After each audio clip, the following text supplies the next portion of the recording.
Hello, students. Welcome back to our criticism class, 20th century criticism. Today, we will continue with the feminist criticism, that of Helene Cixous. Helene Cixous is one of the prominent French feminist critic who belongs to the post-structural critical theory, and she was also a good writer and scholar who very closely analyzed the contemporary feminist movement in Europe. And her prominent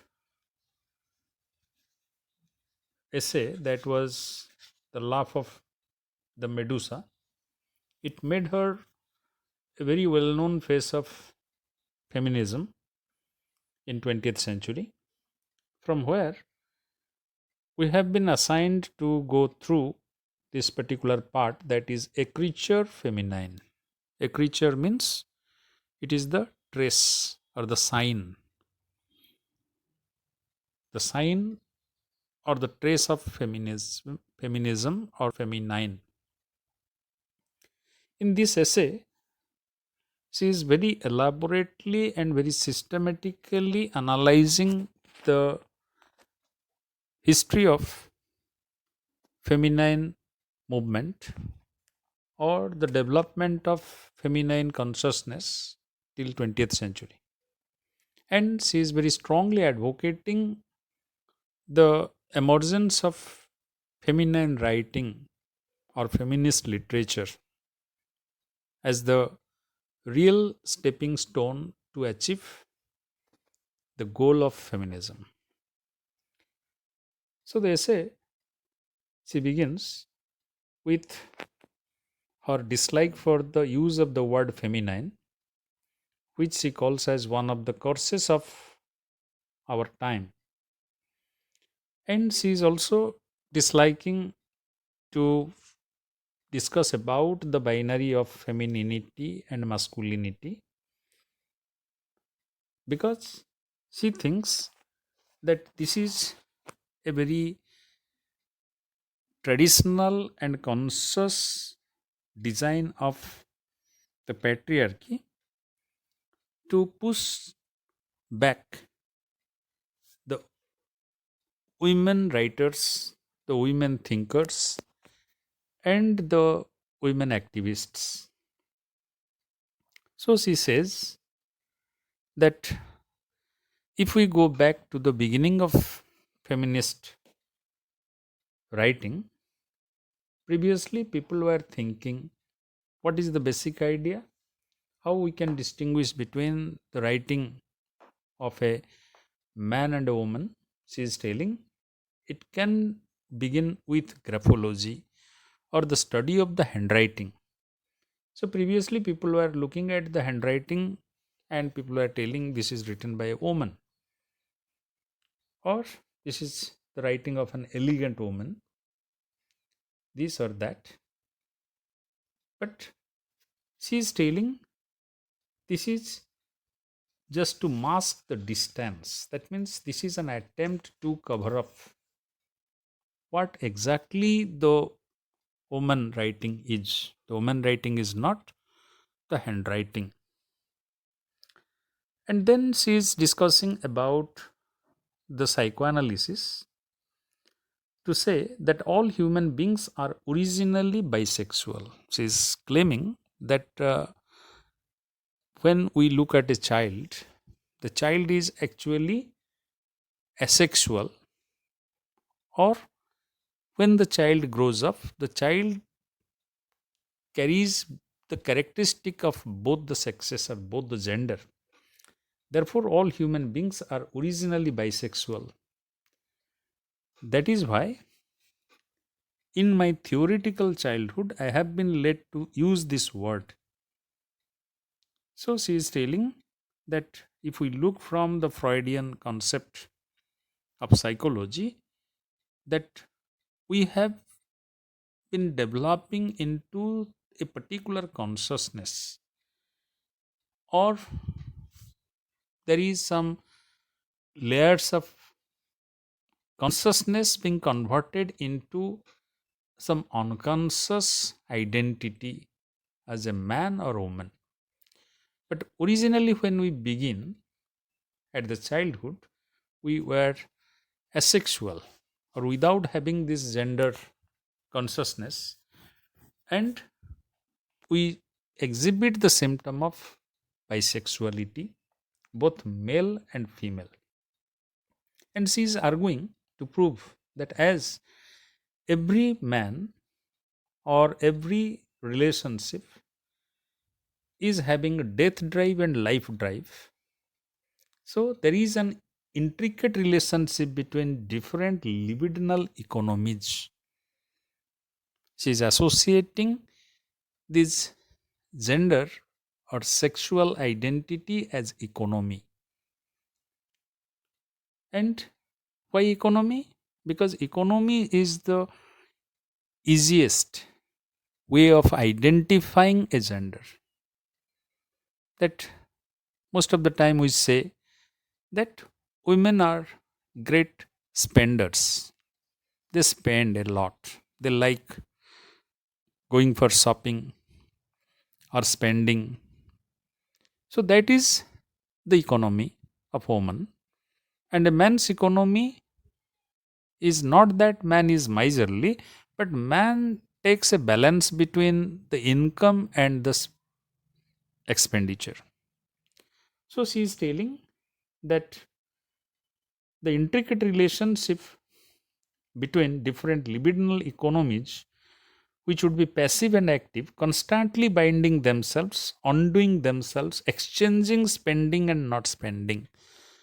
So when we grow up from the childhood, we move between the two opposite economies, the two opposite consciousness, and ultimately we make a choice of one. And you people must be very much aware about the contemporary issues regarding those individuals who are neutral gender. We call them neutral gender. That means they are neither male nor female. So there is an addition, third gender, into our column of filling the form male, female, and third gender. So she is telling that that is the way of our identity when we grow up.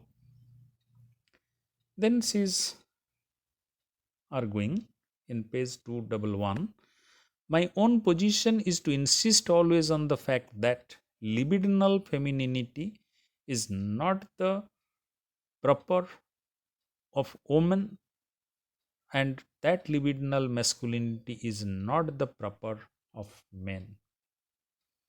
So she is telling when a child grows up, the child grows up through three stages according to psychology: the oral, then anal, and then genital. That the sexual identity comes through these three stages of consciousness. The oral consciousness, you know, when children try to pick up those words, those vocabulary, and if they're very small, we may take amusement out of it. But sometimes we say, oh, you are speaking the very nasty words, nasty language. So, oral, anal, and genital. So, in this way, in three stages, we grow, and the ideal harmony reached by few in genital stage. So, very few people remain balanced between both the gender, both the sexes. But most of us, we are sticking to the oral stage. That means we express our gender, our sex, through our words, and through that we want to prove that we are either men or women. But very few who grow up through the genital to the uh, through the anal to the genital, and they make a fine balance between both. So she is telling that that is the state when we assemble everything and being capable of generosity and of spending. We spend, we become generous, and we also take the stock of our capacity. So she is telling that libidinal femininity is not the proper of woman. If we look at the libido or the sexual consciousness, she is telling it is not proper woman. A person, if she is biologically a woman, is not a proper woman. And if there is masculinity in the biological sense, he is not a proper man. That means there is some traces of the other sex within the individual. The conviction that it doesn't depend on the anatomical sex, not on the role of man and of woman, but that it depends in fact on life's chance, which is every individual's responsibility. So she is telling that it doesn't depend on anatomical sex, that whether we are male or female, it doesn't depend on our biological identity. There are some male who are feminine, dominating. That means in their personality there is a dominating feminine trait. There are some female who are having dominating male consciousness. So in this way she is telling that simply by biological means we can't call someone a proper male or a proper female. And she is talking about Clarice Lispector on Kleist, another psychologist, and she is telling that Kleist produces a work which function in more feminine than masculine way. That means she is telling that sometimes we may come across writers, or we may come across the individuals, that they are bringing out more consciousness of the opposite sex. And as she is discussing about literature, so she is telling that we have come across the history of human literature where male writers are sometimes more sensible about feminine consciousness, or female writers are towing the line of male consciousness. So she is telling in page 212 that literature doesn't float like a planet in the air. Even if I consider that its part is precisely to precede, to anticipate ordinary reality, to distance itself from it, to go farther than it. So she is telling that literature doesn't float like a planet in the air. Literature is not such an entity, not such an object that which is simply what we can say inert, or which simply is unaffected by our consciousness. It is not something very liberated from our consciousness. Literature is always an expression of our inner consciousness. Therefore, literature can be called as the masculine or feminine literature. And then she is telling, because in spite of everything and for historical reasons, the economy is said to be feminine, which would be characterized by features, by traits which are more adventurous, more on side of spending, riskier on the side of the body, is more livable in women than in men. And she is telling that historically economy is a feminine trait. And why? Because females are more adventurous, more on the side of spending. They spend more than what their income is. Riskier, they can take risk. On the side of the body is more livable in women than in men. And even they can take more risk on the side of the body. Body means here it is not the individual's body only, but the individual's existence. That means there we know there are many male who can go on spending without caring for what will happen next day. But she is telling that if we analyze, we will find that women are more on that side. More number of women, they show that type of character where they don't bother about what will happen next, but they spend everything because, as we know, women are intuitive. Women are living on their intuition, living on their whimsical. So they don't go for rationality. Therefore, she is telling that historically, economy is said to be feminine. So, economy is that type of thing. You know, now what is happening? That there is economic crisis. So, what is economic crisis? Economic crisis means when people are not spending, people are not having resources, or people are very cautious, they are not spending. People are having money, but they are not spending everything, they are very cautious. That means crisis of economy. So when economy will be healthy? When people will go on spending. So governments encourage people that you go and spend. So economy is feminine. That is her argument. I do not believe in sexual opposition nor in a sexuality that would be strictly feminine or strictly masculine. Therefore, she is telling that sexual binary is not a reality because there is nothing very strictly feminine or strictly masculine, since there are always traces of originary bisexuality. Every individual is bisexual, and then there is exchange. As soon as you simply touch the other, you alter the other, you are altered by the other. An alteration that may be positive or negative. And she is telling everyone is bisexual. And when we touch the other, that means, take for example, when people are attracted towards each other, or people what we call in common parlance as love, what happens?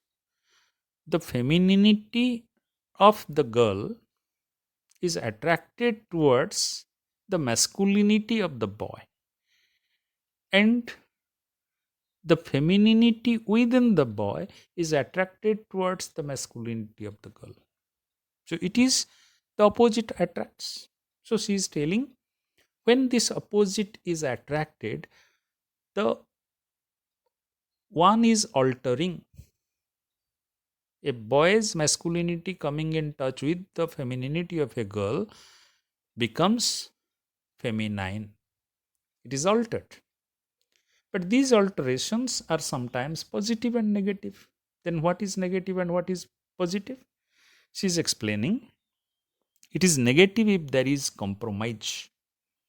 That means if you surrender completely to the other instinct or other sexuality, then it is a negative compromise.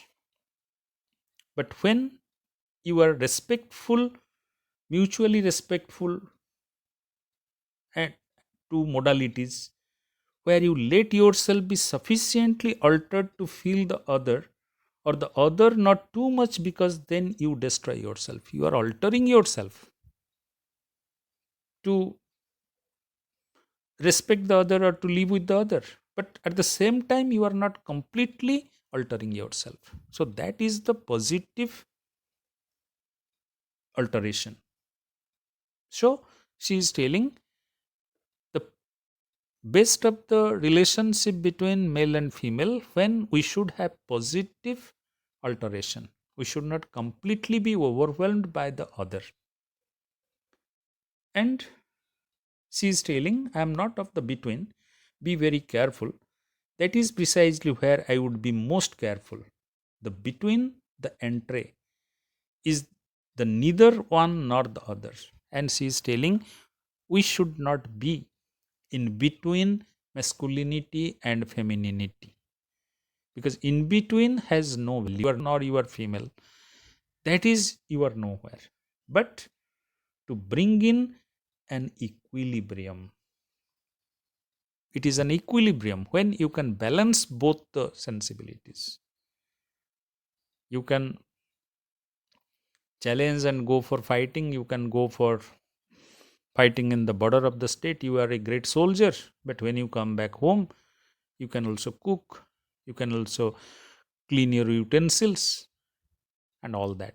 So that is equilibrium.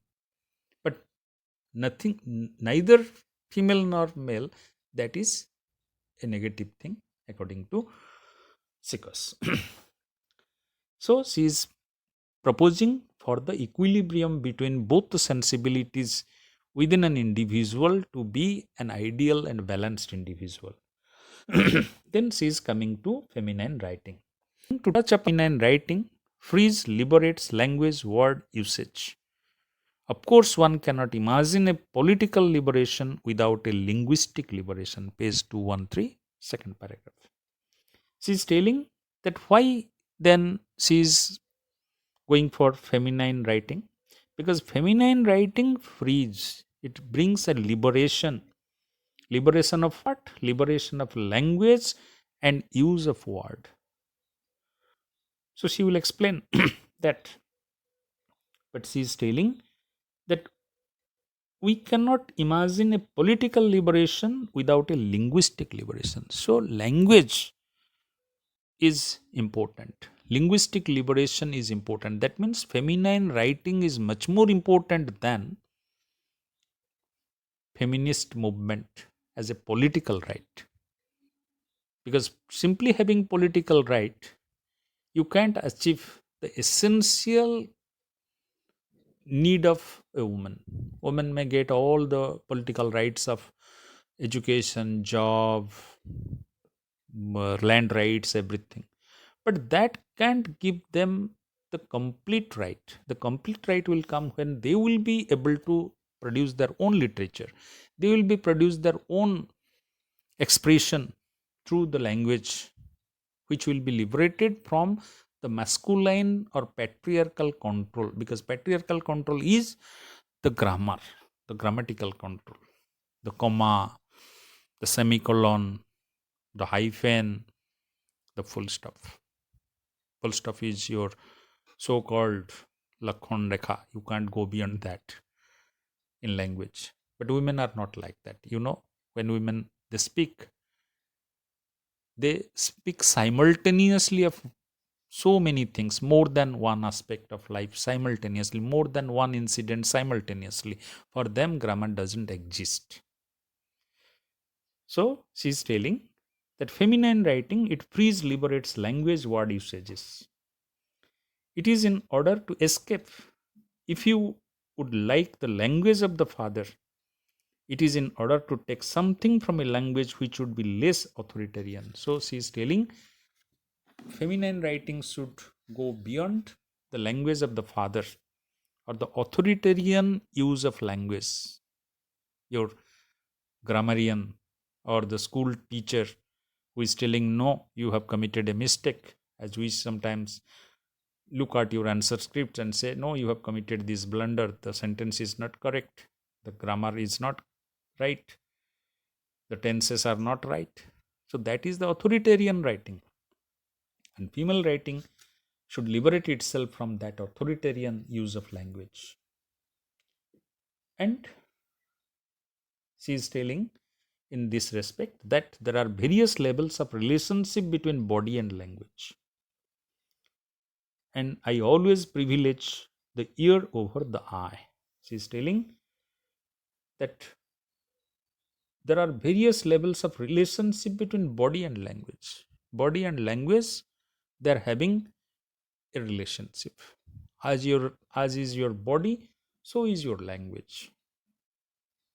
A man who is a soldier or who is a Muslim who wants to dictate his terms uses a very masculine language.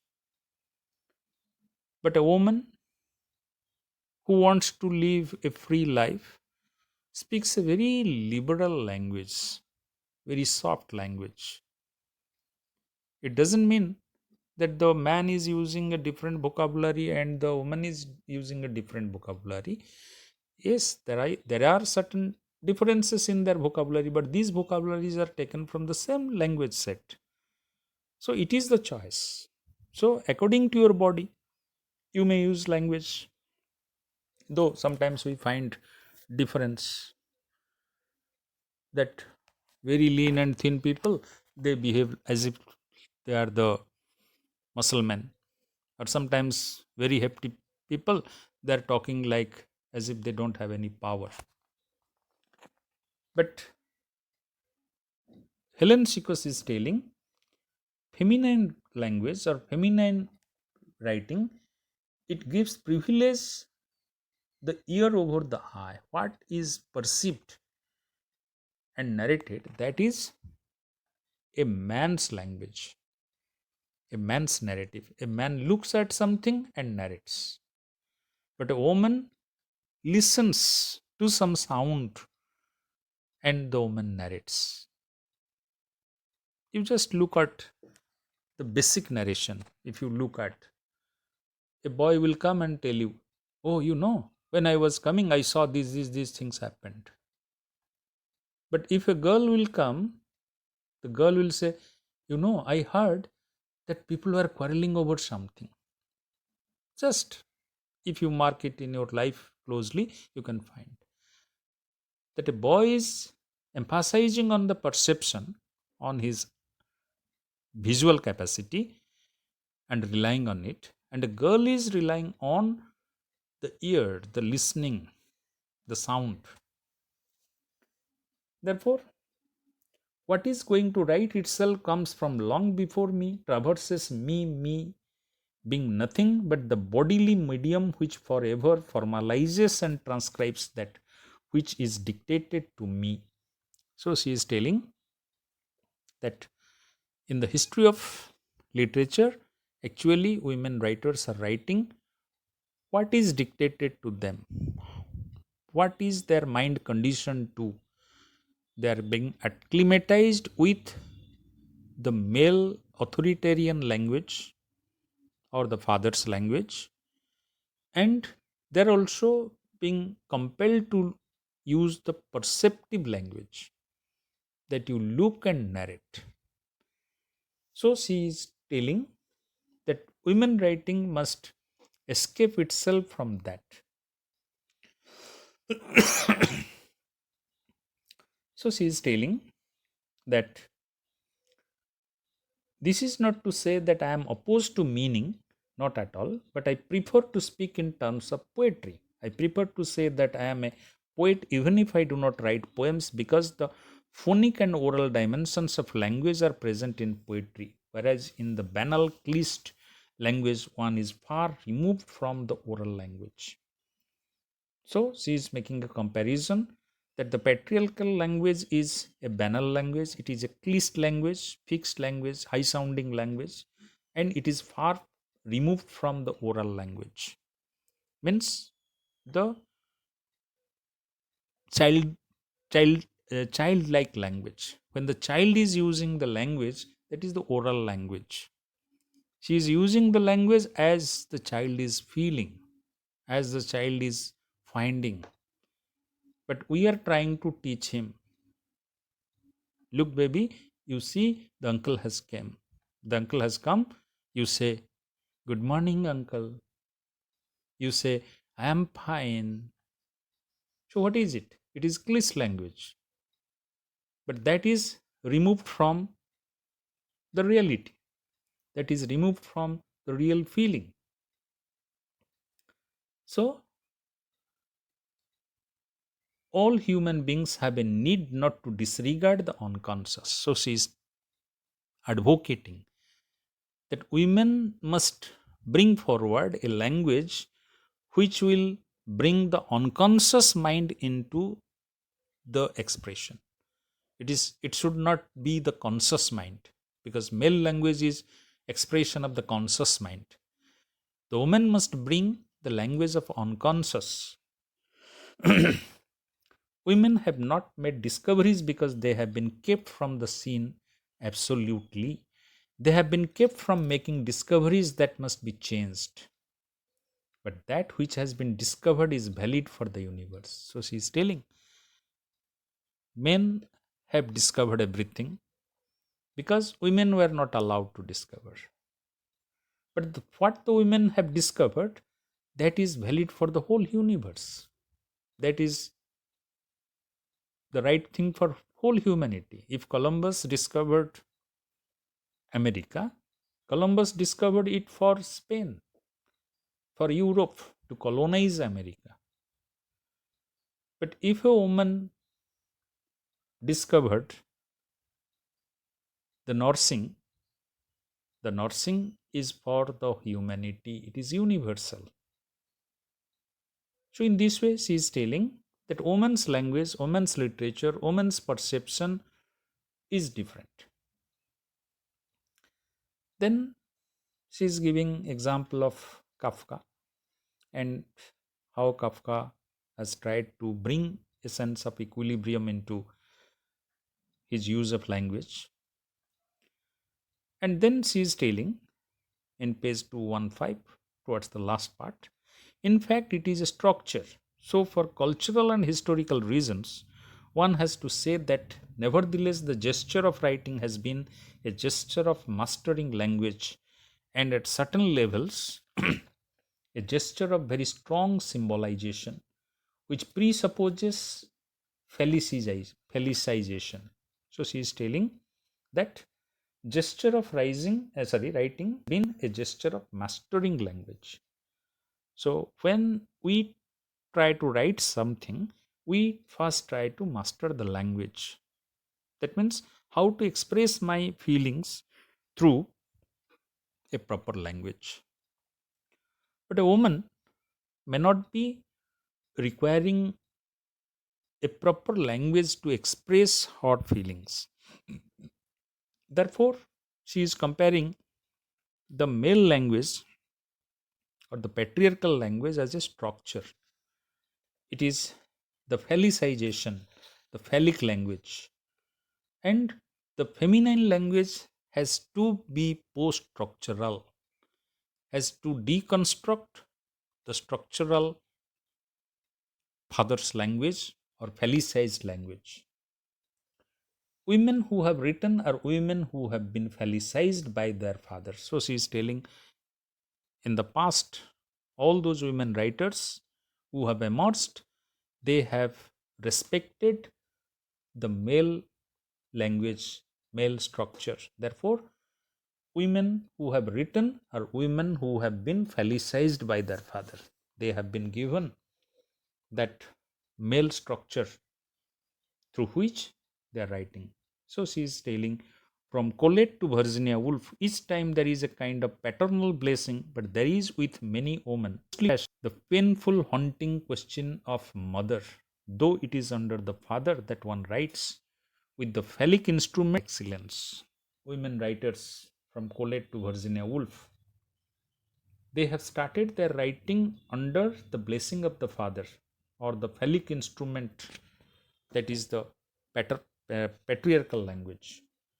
But sometimes in the writing we come across the ghostly fashion of woman's writing, very painful and haunting questions coming in their writing, that they're incapable of or they're unable to express their essential feminine feelings through these type of writings.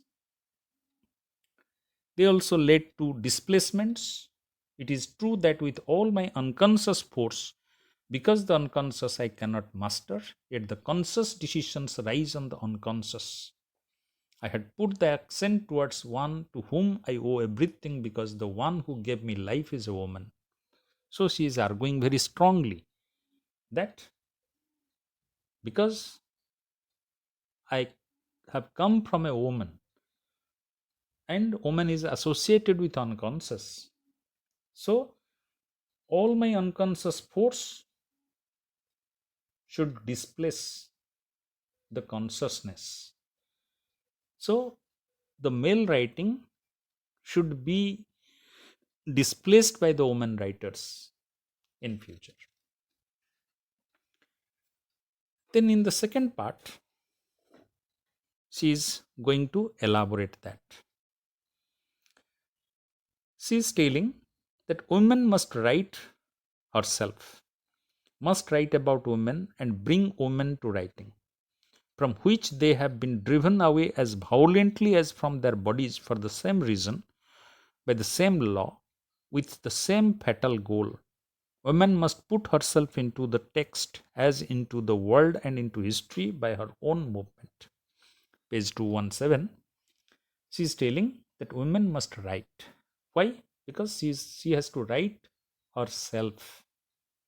Because they were driven out from their body violently by male. That means the patriarchy has deprived the women of their unconscious self from their writing.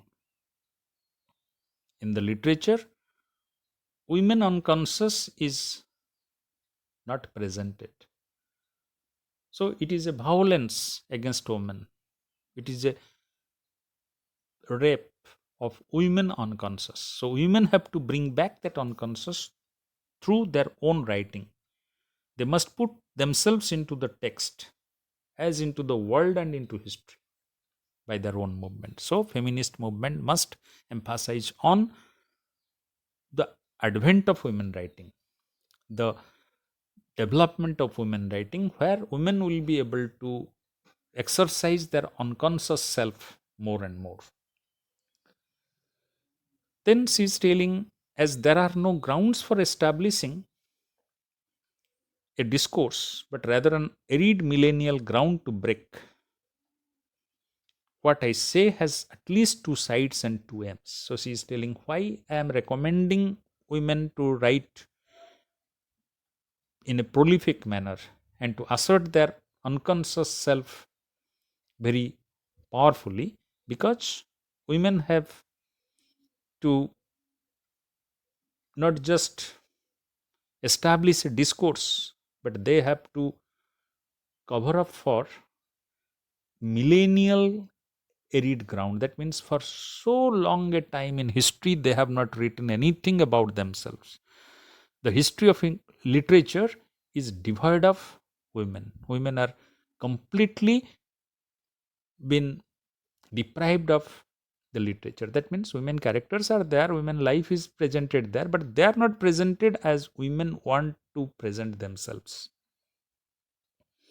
So she is telling, I am speaking of woman in her inevitable struggle against conventional man, and of a universal woman, subject who must bring women into their senses and to their meaning in history. So she is telling what type of woman writing I am favoring.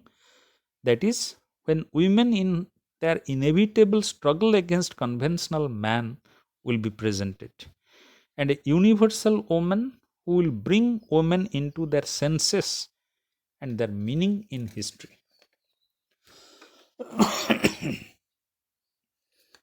There, so what the woman will write? The woman has to write. She is telling that they have to go beyond the phallicized language or the structured male language, that is the coming out of the dark. The woman's imaginary is inexhaustible, like music, painting, writing. That stream of phantasm is incredible. She is telling that women's imagination, it is not like male imagination, which comes to end at the end of a full stop. It goes beyond. You know, when a man speaks or a boy speaks, the boy speaks with all respect to the full stop, to the grammar. Oh, I saw that beautiful bird. Full stop. But when a girl speaks, the girl speaks, oh, I saw that bird and its beautiful sound and how it looks, etc., etc. The sentence has no full stop. It continues. Even if the girl stops, there is no full stop. So she is telling women's imaginary is inexhaustible like music, painting, writing. Their stream of phantasm is incredible. So women power of imagination is something different and incredible, and that should come into women writing. And she's telling that the next time women should write, let no one hold you back, let nothing stop you, not man, not the umbilic capitalist machinery. So when women will write, women should the man, the grammar, which are holding her back. Nor she should think about the capitalist machinery in the publishing houses who reject women writers in 20th century even, or obsequious relayers of imperative handed down by an economy that works against, or the economy which doesn't allow the sale of book written by women. That was the situation in 20th century, not exactly now. And then she is telling, I write woman. Woman must write woman. And man, man. That a woman should write about woman and a man should write about man. Man should not write about woman. Or woman should not write about man. Means she is not telling that they should not write, because she is talking about equilibrium. But she is telling the true woman unconscious or the woman stream of phantasm will come through the woman writing only. And she is comparing the existence of women with so many things. Men have committed the greatest crime against women. Insidiously, violently, they have led them to hate women. And she is accusing patriarchy, that patriarchy not only deprived women from their rights, but also they have put the idea of hatred for other women in the woman. That this is also the theory coming from 19th century British writer on feminist idea, that women are the enemies of women. Why? Because most of these women, they are conditioned by the male values. So they hate women. Sas Bahu, or even the rivalry between the friends and all that. That is coming because women have been made by men to hate their fellow women. So it is a sort of anti-narcissism. She is telling that this is a sort of anti-narcissism where women are repressed by the patriarchal culture. Their lovely mouths are gagged with pollen, our wind knocked out of us with the labyrinths, the ladders, the trampled spaces, the BVs. We are black and we are beautiful. So women are black and beautiful, but they are unable to express themselves in the realm of the patriarchy or the phallicized society. So now she is invoking the new woman by telling it is time to liberate the new woman from the old by coming to know her, page 220, by loving her for getting beyond the old without delay. So the new woman should be liberated from the old woman. That means the new woman should not be guided by the patriarchal values, ethics, narrative, language, etc. The new woman must create all these for herself. Otherwise, the value of feminist movement will not be there. If a woman has always functioned within the discourse of man, a signifier that has always referred back to the opposite signifier, that annihilates its specific energy and diminishes or stifles its very different sounds. It is time for her to dislocate this within, to explode it, turn it around, and seize it, to make it hers, containing it, taking it in her own mouth, biting that tongue with her very own teeth, to invent for herself a language to get inside of. So she is very vehemently appealing for the woman to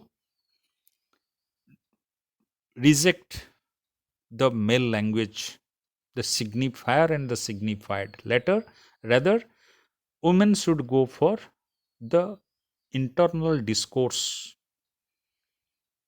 and to explode it, to explode the male language, to turn it around, to seize it, to make it her, to appropriate the language for herself. And biting that tongue with her very own teeth, to invent for herself a language to get inside. She must have her own language, one narrative. Just because there is a risk of identification doesn't mean that we will succumb. She is telling that we should not be afraid of having a specific language of our own. That people will identify, oh, this is the language, so these are writings of women. She is telling we should not fall into that trap, because that is a trap. But we have to invent our own language and we have to write in that. A feminine text cannot fail to be more than subversive. It is volcanic. She is telling thus feminine text should be subversive. It should subvert the male language. And it is volcanic. As it is written, it brings about an upheaval of the old property, crossed, carrier of masculine investments. There is no other way. So women writing has to be volcanic. It should erupt. It should bring out its own unconscious ferocity that has been suppressed for so many thousands of years. And it should displace the masculine investment in language to bind the mind of woman, because the language is the perfect tool of colonizing, of binding and oppressing. Therefore, she is telling to blow up the law, to break up the truth with laughter, the woman must write. So, in this way, Helene Cixous is making an appeal to the feminist activists or the feminist movement that feminist writing must establish itself very distinctively, then only the feminist movement will be a great success. Thank you.